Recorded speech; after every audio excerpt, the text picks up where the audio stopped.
Assalamualaikum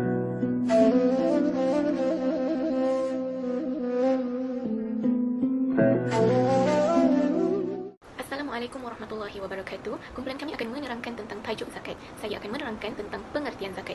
Perkataan zakat diambil daripada zaka syai'un yang bermaksud bertambah atau subur. Zakat juga diartikan sebagai sesuatu yang bersih. Zakat dari istilah syarak pula bermaksud kadar tertentu yang diambil daripada sebahagian harta tertentu yang wajib diberikan kepada golongan tertentu apabila cukup syarat-syarat yang tertentu.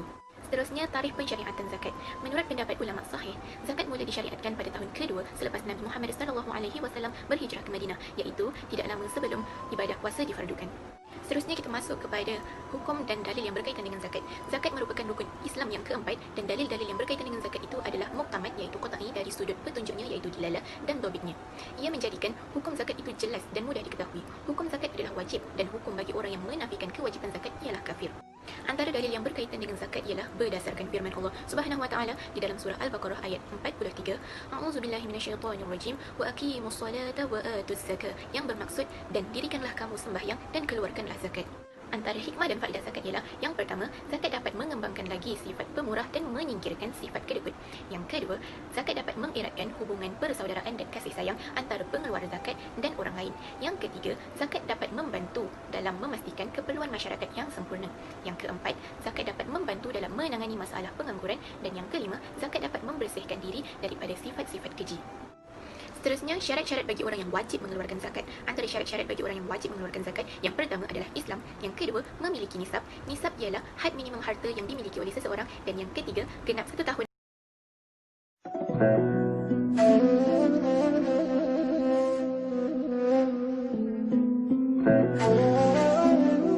Jenis zakat harta yang diwajibkan zakat ada 5. Yang pertama, emas dan perak. Antara jenis-jenis emas dan perak yang dikenakan zakat, yang pertama adalah dirham perak dan dinar emas. Yang kedua adalah ketulan emas dan perak. Yang ketiga adalah potongan dan peralatan emas dan perak yang disediakan untuk perhiasan atau penggunaan. Yang kedua adalah binatang ternakan, contohnya lembu, kerbau, kambing, biri-biri. Kerana dalam hadis Anas bin Malik radhiyallahu anhu, Abu Bakar telah dinyatakan jenis zakat binatang yang wajib, zakat nisab dan kadarnya. Yang ketiganya adalah tanam-tanaman dan buah-buahan, kerana ianya menjadi makanan asasi manusia dalam keadaan biasa, boleh disimpan lama dan tidak rosak.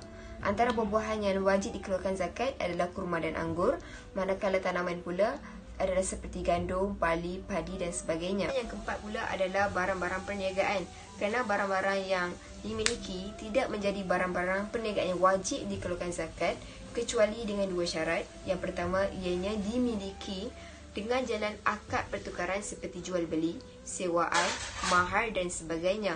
Yang kedua pula adalah berniat sewaktu memilikinya untuk menjadikan barang perniagaan, dan niat itu hendaklah berterusan. Yang terakhir sekali adalah barang-barang galian dan rikas, iaitu harta karun. Maksudnya emas dan perak yang dikeluarkan daripada perut bumi. Jadi jika emas dan perak yang dikeluarkan dan dibersihkan daripada benda-benda yang melekat dengannya, itu dinamakan ma'dan. Tetapi jika ia merupakan barang yang tertanam sebelum islam, maka itu yang dinamakan rikas.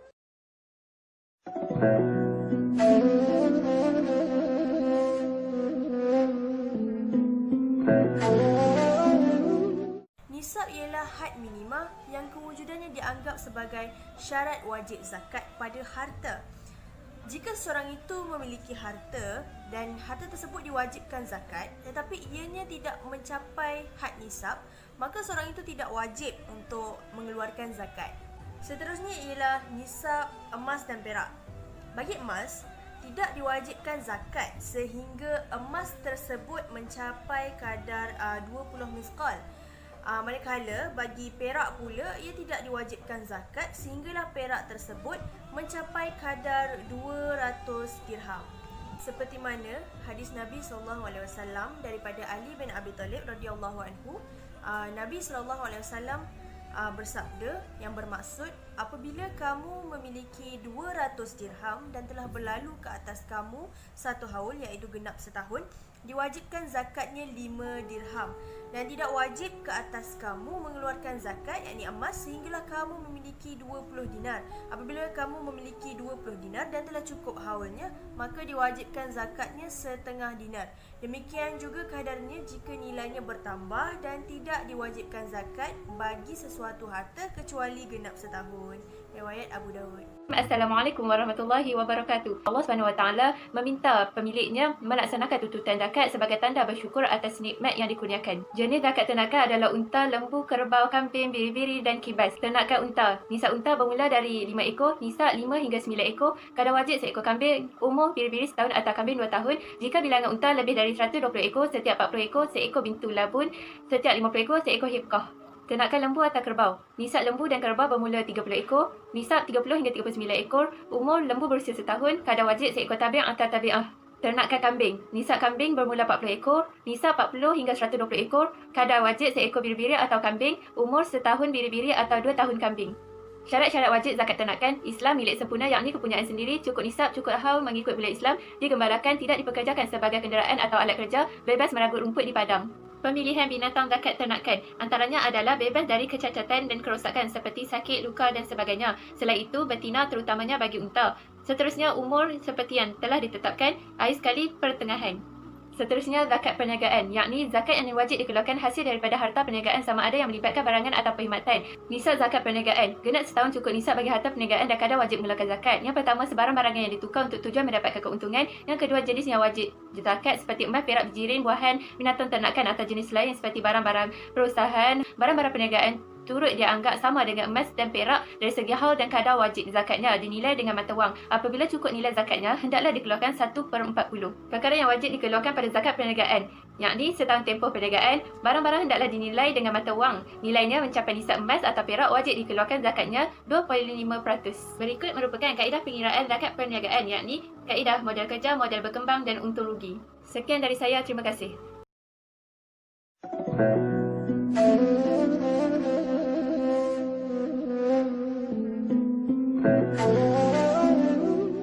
Zakat harta bercampur merupakan harta-harta yang wajib dizakat yang dimiliki oleh dua orang atau lebih serta disatukan dengan tujuan perkongsian.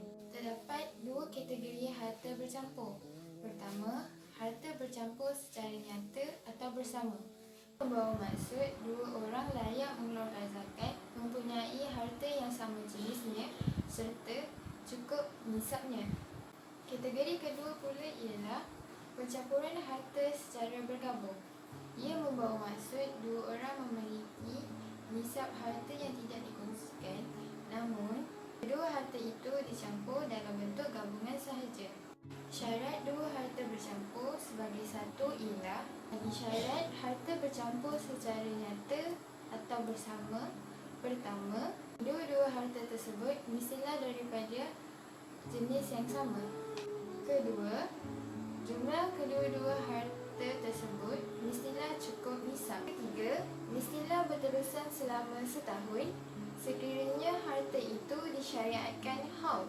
Bagi syarat perkongsian secara bergabung ialah pertama, binatang ternakan disyariatkan tidak dibezakan tempat tinggal, tempat pengumpulan, tempat makan dan minum serta tempat untuk memerah susu. Kedua, ternakan tersebut mestilah berada di bawah pengawasan pengembala yang sama serta mempunyai baka yang sama jenisnya. Ketiga, zakat tanaman disyariatkan tidak dibezakan penjaganya serta tempat untuk mengeringkan buah tersebut.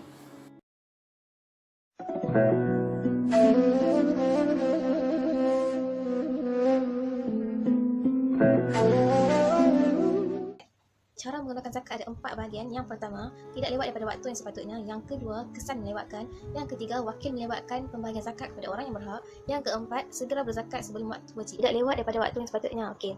Apabila sesuatu harta itu dah cukup nisabnya atau lebih dan genap tempoh setahun, maka zakat wajib dikeluarkan kepada mereka yang berhak. Justru itu pemiliknya hendaklah mengeluarkan kadarnya yang wajib dengan segera sekiranya terdapat dua syarat. Yang pertama, pemiliknya mampu mengeluarkan zakat. Yang kedua, golongan yang berhak menerima, iaitu 8 golongan yang disebut di dalam Al-Quran, atau pihak berkuasa yang diberi tugas untuk mengutip. Kesan meninggalkan ada 2. Yang pertama, berdosa sebab ini dianggap menahan hak orang yang memerlukan harta tersebut tanpa sebab yang tak dapat dielakkan. Yang keduanya sebab menjadi tanggungan. Ini sebabnya dia perlu bertanggungjawab menggantikan hak penerima sekalipun hartanya rosak kerana kecuaian melengah-lengahkan pemberian zakat tanpa halangan. Wakil melewatkan pembahagian zakat. Okey, jelas di sini orang yang membahagikan zakat tidak seharusnya melengah-lengahkan. Sekiranya ia melengahkan, ia berdosa dan dipertanggungjawabkan. Okey, seterusnya perbuatan menyimpan harta kutipan zakat adalah untuk dijadikan sebagai modal pusingan sesebuah badan kebajikan masyarakat adalah menjadi kesalahan di sisi syarak. Dan perlu diingatkan kepada semua pengurus badan kebajikan, perlulah sentiasa bersikap jujur, segera berzakat sebelum waktu wajib. Okey, sekiranya pemilik ingin mengeluarkan zakat tetapi belum tiba waktu wajib, ia perlu lihat 2 keadaan. Yang pertama, sekiranya dia berzakat tetapi belum cukup nisab, ia tidak dikira sebagai zakat. Keadaan yang kedua, sekiranya dia berzakat setelah cukup nisab tetapi belum cukup setahun, ia tetap dikira sebagai zakat. Okey, sekian. Yang keempat, menyerahkan zakat kepada pemerintah. Ini dilakukan apabila seorang pemerintah itu adil dalam pembahagian dan juga pengurusan kepada orang yang berhak. Sekiranya seorang pemerintah itu zalim, bahkan hampir diyakini dia tidak akan menyerahkannya kepada orang yang berhak, maka yang paling afdal ialah pemilik itu sendiri menguruskan pembahagian zakatnya. Kecuali pemerintah itu memberinya dengan cara kemestian dan harta itu merupakan harta zahir, maka pemilik tidak mempunyai pilihan lain selain menyerahkannya sekalipun pemerintah itu zalim. Kelima, mewakilkan pengeluaran zakat. Yang afdal ialah pemilik zakat mengeluarkan hartanya dan memberikannya kepada orang yang berhak.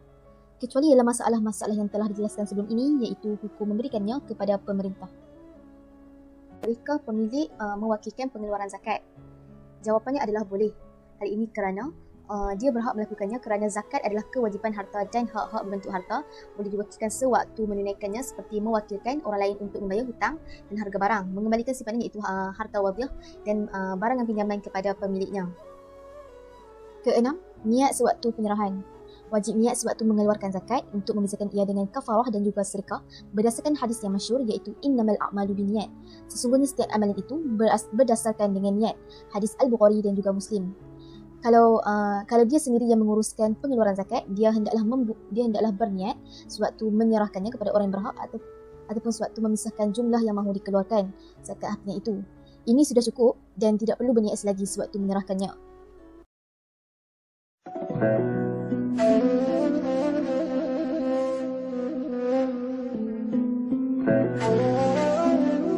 Seterusnya ialah pengagihan zakat. Dalam surah At-Taubah ayat 60 ini jelas menunjukkan bahawa terdapat 8 golongan sahaja yang berhak untuk menerima zakat. Selain daripada golongan ini, mereka tidak berhak untuk menerima zakat. Antara golongan yang berhak untuk menerima zakat, yang pertama ialah fakir, yang kedua ialah miskin, yang ketiga ialah amin, yang keempat ialah mu'allaf, yang kelima ialah hamba, yang keenam ialah orang yang berhutang, yang ketujuh ialah orang yang berada fi sabilillah, dan yang ke-8 ialah ibnu sabil. Fakir ialah orang yang tidak mempunyai harta dan pekerjaan, ataupun orang yang mempunyai pekerjaan tetapi hartanya tidak cukup untuk menampung keperluan dirinya seperti keperluan makanan, minuman dan juga tempat tinggal. Miskin iaitu orang yang mempunyai harta tetapi tidak cukup untuk menampung keperluannya serta tanggungannya dari segi pakaian, makanan, minuman dan juga tempat tinggal. Amin iaitu pegawai dan juga pemungut zakat yang dilantik oleh pemerintah untuk mengumpul dan juga membahagikan zakat kepada golongan yang berhak untuk menerimanya. Mu'allaf iaitu orang yang baru masuk Islam. Pemberian ini supaya iman dan juga hati mereka menjadi teguh dengan agama Islam. Golongan kelima ialah golongan hamba. Hamba yang ingin membebaskan diri daripada perhambaan dan hamba tersebut telah berjanji untuk memberikan sejumlah harta kepada tuannya. Yang keenam ialah orang yang berhutang. Orang yang masih mempunyai beban hutang yang belum dijelaskan. Hutang yang dibuat tersebut adalah untuk kepentingan masyarakat dan juga keperluan yang harus untuk dirinya.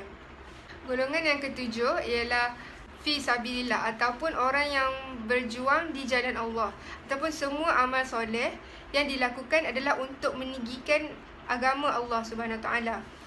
Contohnya seperti membina masjid, sekolah, jalan, jambatan, yang mana perkara-perkara tersebut dapat menjalankan seruan dakwah. Golongan yang ke-8 di jalan Allah ataupun semua amal soleh yang dilakukan adalah untuk meninggikan agama Allah Subhanahu Wa Taala. Contohnya seperti membina masjid, sekolah, jalan, jambatan, yang mana perkara-perkara tersebut dapat menjalankan seruan dakwah. Golongan yang ke-8 ataupun yang terakhir ialah musafir. Musafir ini merupakan orang yang melakukan perjalanan dengan tujuan yang baik ataupun untuk kepentingan agama Islam.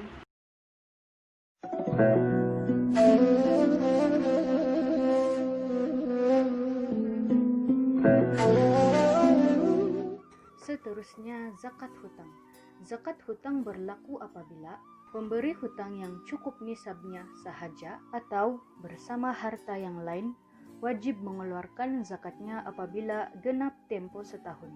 Zakat hutang dikeluarkan apabila hutang tersebut telah sampai tempo untuk dilunaskan. Pemberi hutang mampu mengambilnya daripada orang yang berhutang yang mampu melunaskan hutang tersebut.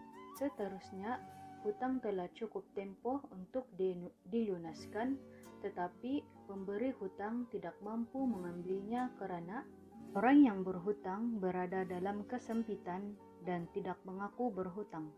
Selain itu, hutang yang belum cukup tempoh tidak perlu dikeluarkan zakat sehingga sampai tempoh berkenaan. Akhir sekali, wajib zakat harta orang yang berhutang. Sekiranya pemilik harta zakat yang cukup nisabnya, maka wajib mengeluarkan zakat mengikut cara-cara yang telah ditetapkan.